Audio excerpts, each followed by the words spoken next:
Sehatra ny fiompiana indray kosa nampahafantarana tetsy amin'ny Alliance Française Andavamamba ny alakamisy lasa teo ny vokatra vaovao vokarin'ny Avitec Akokely vita vaksiny ary voaro amin'ny aretina maro ireo vokatra ireo.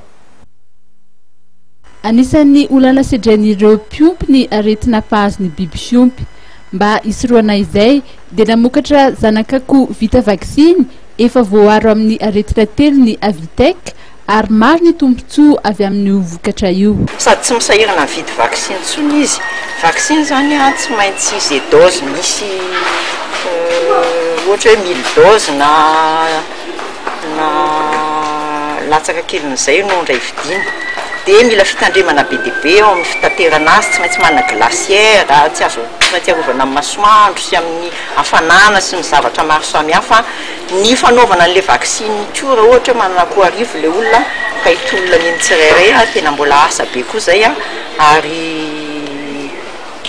tena misy fiantraikany any amin'ny coût de production le izy satria sady tsy misy an'ilay vidin'ny vaksiny tsony no tsy misy ny fikirakirana rehetrarehetra sy ny transport sy ny fitaterana ary ny zavatra rehetra manodidina izay.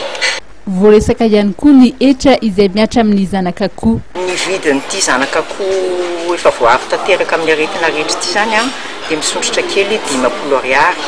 Tsy izay mihitsy ny vidin'ireo vaksiny anankitelo taona ireo fa be da be zany ny vidiny izay raisin'ny orinasa Avitec ho andraikiny satria raha malala moa ny toe-karena eto amintsika ny fahafahan'ny vidin'ny fiompy sy ny mpihinana dia nataonay izay hoe mba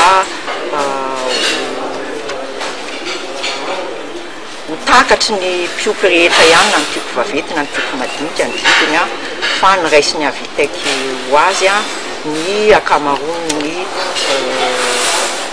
vidiny ireo vaksiny sy ny fikarakarana rehetra sy ny andrana rehetra sy nataonay momba n'ity zanak'akoho vaovao ity.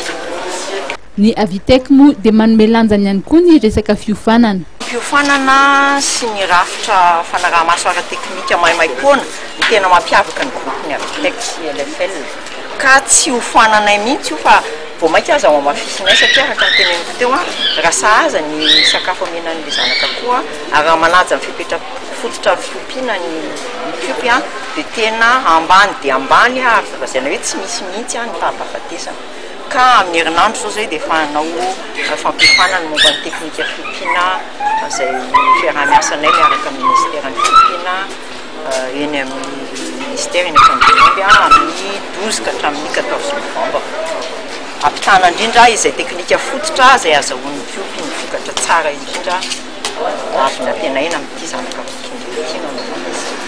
Raha ny sehatry ny fiompian'akoho amin'ny ankapobeny no resahana dia nahitana fiakarana 5 hatramin'ny 100 isa-taona ny tahan'ny fiariana na dia nandritry ny krizy aza.